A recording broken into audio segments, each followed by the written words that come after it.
မင်္ဂလာပါခင်ဗျာမိတ်ဆွေတို့ကိုဒီဗီဒီယိုဖိုင်လေးမှာဘုဒ္ဓပြည့်မျှဝေပေးခြင်းနာကတော့ brake system မှာအသုံးပြုတဲ့ JETBrake Shoe နဲ့ပတ်သက်ပြီးတော့မိတ်ဆွေတို့ကိုဘုဒ္ဓပြည့်မျှဝေပေးခြင်းတာဖြစ်ပါတယ်ပထမဆုံးအနေနဲ့မိတ်ဆွေတို့ကို brake စနစ်အကြောင်းလေးကိုဘုဒ္ဓပြည့်မျှဝေပေးခြင်းပါတယ်ကားရဲ့ brake စနစ်ကတော့မရှိမဖြစ်လိုအပ်တဲ့စနစ်တစ်ခုဆိုတာမိတ်ဆွေတို့သိပြီးသားဖြစ်ပါတယ် brake စနစ်မှာဆိုရင်တော့ disc brake စနစ်ရဲ့ drum brake စနစ်ရဲ့ဆိုပြီးတော့အသုံးပြုကြတာဖြစ်ပါတယ်အဲ့ဒီထဲကမှ drum brake စနစ်မှာဆိုလို့ရှိရင် brake shoe ကိုအဓိကအသုံးပြုတာဖြစ်ပါတယ် drum brake စနစ်မှာဆိုလို့ရှိရင်တော့ brake pedal ကိုနင်းလိုက်တဲ့အခါမှာ master cylinder ကနေပြီးတော့ brake line ထဲမှာရှိနေတဲ့ brake စီကိုဖိအားနဲ့တွန်းပို့တယ်အဲ့ဒီအခါမှာအဲ့ဒီ brake စီကနေပြီးတော့ wheel cylinder တွေကိုရောက်တယ် wheel cylinder ထဲမှာရှိနေတဲ့ piston တွေကိုတွန်းတဲ့အခါမှာ brake shoe တွေကိုတွန်းတယ် brake shoe တွေကိုတွန်းတဲ့အခါမှာကားဘိန်းနဲ့အတူလဲပတ်နေတဲ့ brake drum ကိုဖမ်းပေးတာဖြစ်ပါတယ်ဒီလိုပုံစံမျိုးနဲ့ brake စနစ်ကလှုပ်လှုပ်ပေးတာဖြစ်ပါတယ် drum brake စနစ်မှာဆိုရင်တော့ brake drum တွေပါမယ် brake shoe တွေပါမယ်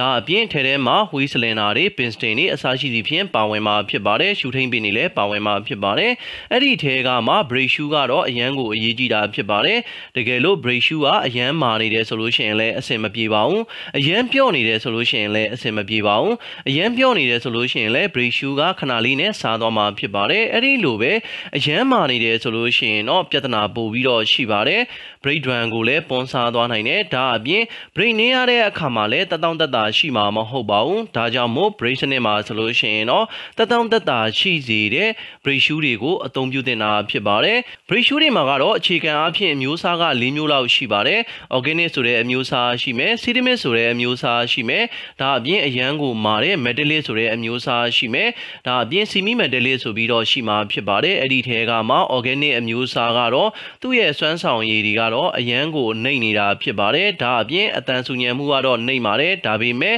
brake shoe ကိုစားသွားတဲ့ရာခိုင်နှုန်းကတော့တော်တော်လေးကိုများတာဖြစ်ပါတယ် brake shoe ကခဏလေးပဲသုံးရမယ်ခဏလေးနဲ့ပါသွားမှာဖြစ်ပါတယ်ဒါကြောင့်မို့ organic အမျိုးအစားကတော့ကောင်းတဲ့အမျိုးအစားမဟုတ်ပါဘူး ceramic အမျိုးအစားကတော့အလယ်လက်အမျိုးအစားထဲမှာပါဝင်ပါတယ် brake သားကတော့နည်းနည်းတော့ပြော့တယ်ဒါပေမဲ့ brake နင်းရတဲ့အခါမှာဆိုရင်တော့တက်တောင့်တက်တာရှိမယ် brake ကိုလည်းမိစေမှာပဲဖြစ်ပါတယ်နောက်ထပ်အမျိုးအစားတစ်မျိုးကတော့ metallic ဖြစ်ပါတယ် metallic အမျိုးအစားကတော့အရန်ကိုမာတဲ့အမျိုးအစားဖြစ်ပါတယ်သူ့ရဲ့စွမ်းဆောင်မှုကတော့အမြင့်ဆုံးဖြစ်ပါတယ်ဒါပေမဲ့အတန်ကတော့တော်တော်လေးထွက်ပါတယ်ဒါအပြင် metallic အမျိုးအစားက brake drum ကိုပွန်စားစေနိုင်ပါတယ်ဒါအပြင် metallic အမျိုးအစားကိုအသုံးပြုတဲ့အခါမှာ brake shoe ကလည်းအရန်ကိုမာတာဖြစ်တဲ့အတွက် brake နင်းတဲ့အခါမှာတက်တောင့်တက်တာလည်းမရှိဘူးဒါအပြင် brake နင်းတဲ့အခါမှာထွက်လာတဲ့တုန်ခါမှုကြောင့်လည်းအောက်ပိုင်းပစ္စည်းတွေရဲ့တက်တန်းကိုတိုးစေမှာဖြစ်ပါတယ်မိတ်ဆွေတို့ကိုဒီဗီဒီယိုဖိုင်လေးမှာအဓိကရှင်းပြပေးချင်တာကတော့ ceramic အမျိုးအစားဖြစ်တဲ့ JETBrake Shoe အကြောင်းလေးပဲဖြစ်ပါတယ် JETBrake Shoe အမျိုးအစားကတော့ ceramic ဆိုတဲ့အမျိုးအစားထဲမှာပါဝင်ပါတယ်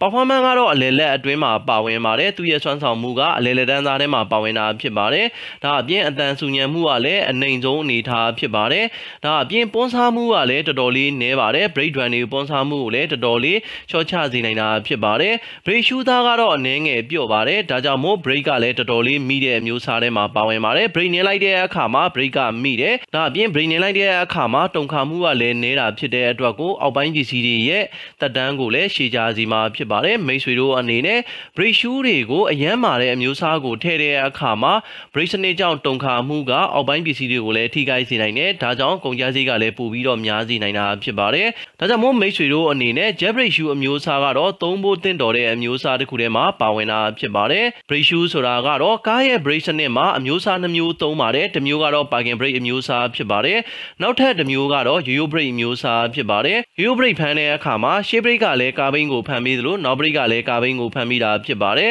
ရှေ့ brake ကတော့များသောအားဖြင့် brake pad ကိုအသုံးပြုပြီးတော့နောက်ဘိန်းကတော့ brake shoe ကိုအသုံးပြုတာဖြစ်တဲ့အတွက် brake pedal ကိုနင်းတဲ့အခါမှာလည်း brake shoe ကလှုပ်လှုပ်ပေးသလို parking brake ကိုဆွဲထားတဲ့အခါမှာလည်း brake shoe ကလှုပ်လှုပ်ပေးရတာဖြစ်ပါတယ်ကြံမြင်အပြင် brake shoe တွေရဲ့အထူက standard size ကတော့ 5.4 mm ရှိပါတယ်အနည်းဆုံးအနေနဲ့ brake shoe တွေရဲ့အထူက 1 mm ပဲကျန်တော့တယ်ဆိုရင်တော့ brake shoe တွေကိုလဲပေးတင်တာဖြစ်ပါတယ်တကယ်လို့ brake shoe တွေကိုမလဲဘဲနဲ့ဒီတိုင်းပဲသုံးတယ်ဆိုလို့ရှိရင် brake drum တွေရဲ့အတွင်းတွေကဒီလိုပုံစံမျိုးစားကုန်မှာဖြစ်ပါတယ်ဒီလိုပုံစံ brake drum တွေရဲ့အတွင်းထဲမှာစားကုန်တယ်ဆိုလို့ရှိရင်တော့ brake drum ကိုပြန်ပြီးတော့တပေးရတာဒါမှမဟုတ်ရင် brake drum ကိုအသစ်လဲပေးရတဲ့အနေအထားမျိုးတွေကြုံတွေ့နေနေတာဖြစ်တဲ့အတွက်ကုန်ကျစရိတ်တွေလည်းပိုပြီးတော့ကုန်ကျစေနိုင်တာဖြစ်ပါတယ်မိတ်ဆွေတို့အနေနဲ့ brake shoe ကပါသွားပြီးတော့မလဲဘဲနဲ့ဒီတိုင်းပဲစက်တိုက်အသုံးပြုမယ်ဆိုလို့ရှိရင်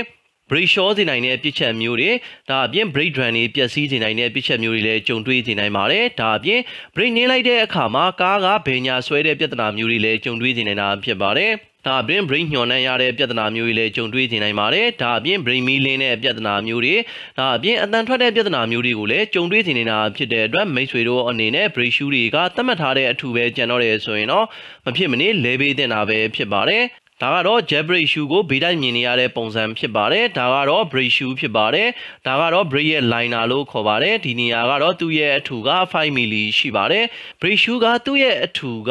အသစ်အနေထားမှာစနက်ဆိုင်အနေထားဖြစ်တဲ့အတွက်ကိုမိတ်ဆွေတို့အနေနဲ့ brake shoe ကိုအသုံးပြုမယ်ဆိုရင်တော့အချိန်ကာလအကြာကြီးအသုံးပြုလို့ရမှာဖြစ်ပါတယ်JETBrake shoe အမျိုးအစားကတော့စီးတမင်မျိုးစားဖြစ်တဲ့အတွက် brake shoe ကတော့အနည်းငယ်ပြော့ပါတယ်ဒါပေမဲ့ brake မိအားကတော့အရန်ကိုကောင်းတာဖြစ်တဲ့အတွက်မိတ်ဆွေတို့ကားရဲ့ brake စနစ်အတွက်ကတော့ brake မမိမှာပူစရာမလိုပါဘူးဒါအပြင်အတန်ဆူညံမှုလည်းသိပ်ပြီးတော့မရှိဘူးbrake shoe အသားကတော့အနည်းငယ်ပြော့တဲ့အတွက်အမှုန်ကတော့အနည်းငယ်ထွက်ပါတယ်ဒါပေမဲ့လည်းမိတ်ဆွေတို့အနေနဲ့ brake နင်းတဲ့အခါမှာတက်တောင့်တက်တာလည်းရှိတယ်ဒါအပြင်ကားရဲ့အောက်ပိုင်းစနစ်တွေကိုလင်းလင်းမြန်မြန်ပျက်စီးမှုကိုလည်းရှော့ချစေနိုင်တာဖြစ်တဲ့အတွက်ကို JETBrake shoe ကတော့မိတ်ဆွေတို့အနေနဲ့အသုံးပြုသင့်တဲ့အမျိုးအစားထဲမှာပါဝင်တာဖြစ်ပါတယ်ဒါအပြင် brake shoe ရဲ့ကုန်ကျစရိတ်ကလည်းသိပ်ပြီးတော့မများတာဖြစ်တဲ့အတွက်မိတ်ဆွေတို့အနေနဲ့အသုံးပြုဖို့သင့်တော်တဲ့အမျိုးအစားထဲမှာပါဝင်တာဖြစ်ပါတယ်မိတ်ဆွေတို့ကိုထပ်မံရှင်းပြခဲ့သလိုပဲ brake shoe တွေ brake pad တွေက